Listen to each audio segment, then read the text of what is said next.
Welcome back YouTubers to my channel of an everyday life of an Aspie. If you're following me and you're new to my channel, my name is AspieAnswersAll, or I'm known as Aspie.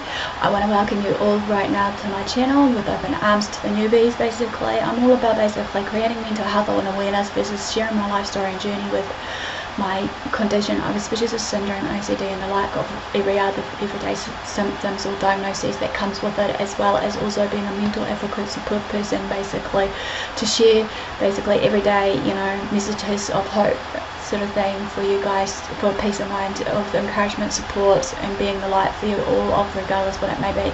If you're following me right now, at this point of time, I'm currently doing the ADHD series under the learning disability series, which will cover also some other learning disabilities along the way, but therefore at the moment I'm just trying to do what I can right now before anything else happens, which I'm hoping to share you guys an update what's going on if need be on either Facebook or maybe Twitter, wherever you guys may be following me right now, about what's going down right now with certain areas. So no further ado guys, basically I'm talking about right now part 1 episode 2, basically, since I messed up a few bits of the series, but hopefully as you go along that you've seen them in order, step by step, hopefully really short and brief of what this is all about, to follow me into it, and using this as a learning aid tool or resource tool for yourself or for some people that you may feel it fits. So in order to do guys, basically this is about getting the diagnosis of ADHD. Attention Deficit Hyperactivity Disorder, or ADHD as I've been abbreviating down, is a brain disorder that impacts a person's ability to focus and concentrate, even though there has been recent arguments or debates about what the definition actually means. So I basically have talked about it briefly earlier in the piece of what ADHD is. Some individuals may suffer from hyperactivity and other symptoms, but it's well known fact and a given that once we receive a diagnosis, we may be able to seek medical treatment of any kind, be it whatever it may be. However, we may be able to reduce our symptoms with natural remedies instead of the normal everyday stuff that doctors give us, be it Ritalin. So number 1 in getting a diagnosis is determine if you have these inattentive symptoms of ADHD. In order to qualify for a diagnosis, you must exhibit at least 5 symptoms for an adult or 6 symptoms for a child that is 16 years or under, and more than just the one setting, for at least 6 months. Apparently, symptoms must be inappropriate for the person's developmental level and may be seen as interrupting normal functioning on the job or in social or school settings. Symptoms for ADHD inattentive presentation will include the following. Number 1, they make careless mistakes. Number 2 is attentive to detail.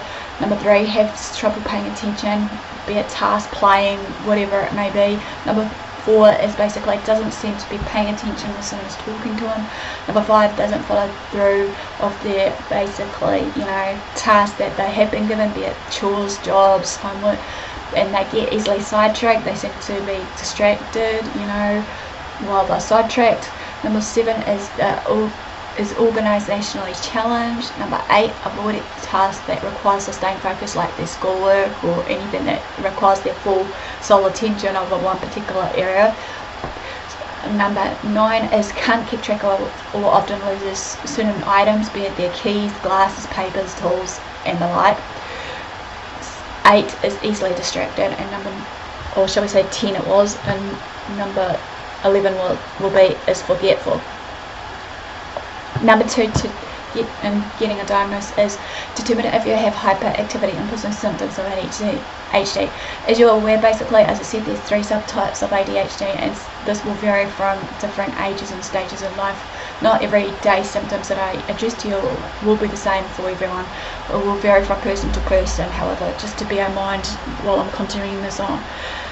Okay, some symptoms may be at the level of disruptive for them or for others around them to count in that diagnosis that I've just shared with you of some of the listings, but not quite.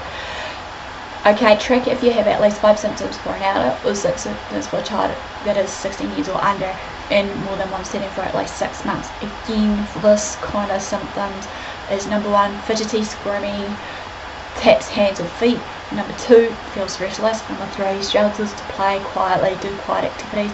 Number 4 is they're on the go as if they're running on high sugar rush, or even as another example like that, like a little motor engine.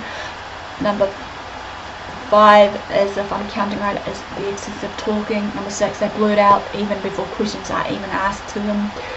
Number 7 is they struggle to wait for their turn.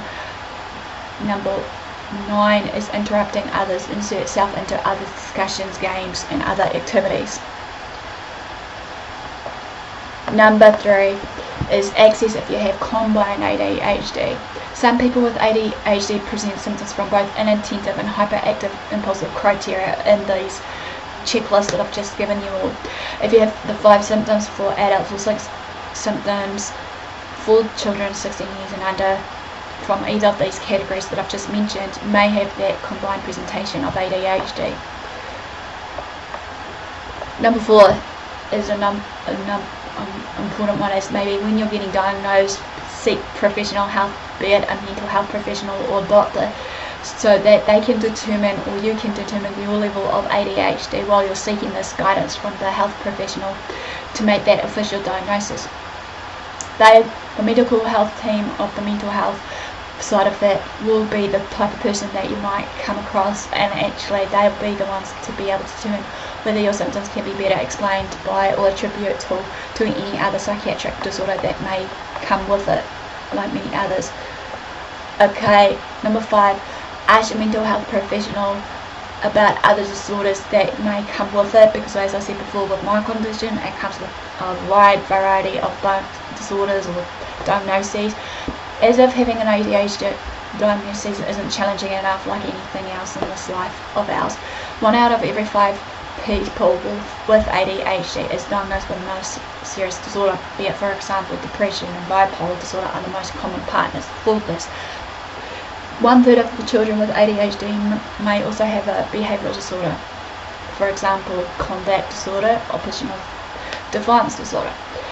As I said before, with ADHD, it may tend to pair up with certain different other disorders or learning disabilities, along with anxiety as well. So it's always best, as I said, to check it out with your specialist, and they can confirm it or not for you in the long run. So therefore, that we can get the best treatment possible as well. So basically, this ends the really short, brief introduction, or shall I say part to my